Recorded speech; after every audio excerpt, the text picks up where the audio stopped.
So I just finished reading this book called Second Chance Christmas. I really like it. It's super cute. It's super duper cute. I got this book from Target.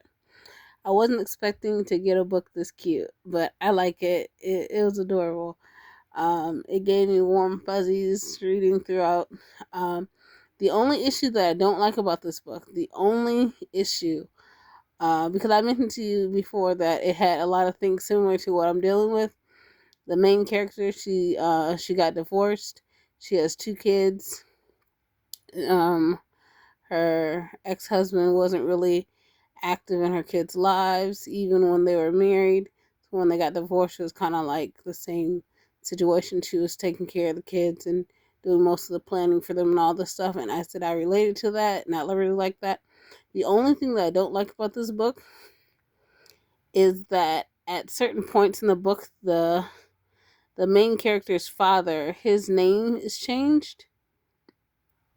So sometimes they call him Carl, sometimes they call him Clyde, which is a mistake that I've noticed. I think what happened was, because I've done this in my own writing, at one point in time you like the name, and so you pick the name, and then throughout writing the book, you decide you want to change the name. So you try to change it in as many places as you think you see it, but she didn't get all the name changes. So most of the time, the father's name is Carl, but in some of the chapters, his name is Clyde, which I think is on mistake because it's interchanged in the same paragraph. I mean, in the same chapter.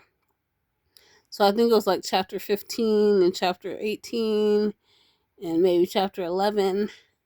They'll say 1 minute, Clyde is going to the bathroom. Carl comes back from the bathroom.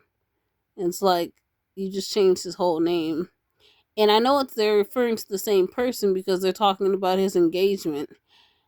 Uh, so it's like, I know you're describing the father. Or she says, my father Clyde, my father Carl.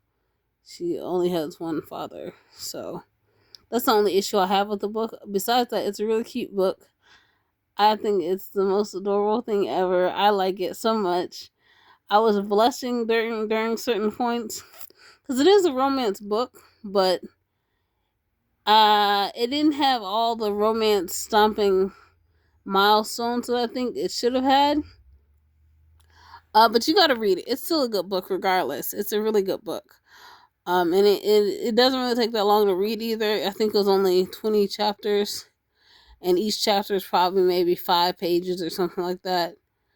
No, I wouldn't say 5 pages. Maybe more than 5 pages, but it wasn't a really long chapter book. It was 20 chapters. And like I said, I read it when I was doing nothing at work. Ooh, excuse me. So yeah, I didn't read it all the time. I just read it when I was bored at work and when I wasn't on my phone and just, stuff like that. But it was a good book. I like it. And I'm looking forward to reading more from this author or the group of authors. This book came with, I bought another book with this book. I can't remember what it is, but it's another Christmas book. And it has the same cover, a similar cover, but it's written by somebody different. But I think it's a group of black writers who are writing these books. So they're like Hallmark type books, except they're a little bit more graphic than a Hallmark book, but for the most part, it's a cutesy Hallmark love story. So that's that. But if you like romance, I think you'll like this book. It's not super steamy, it's not super spicy. It's just enough spice to keep you reading. And I like it. So that's that.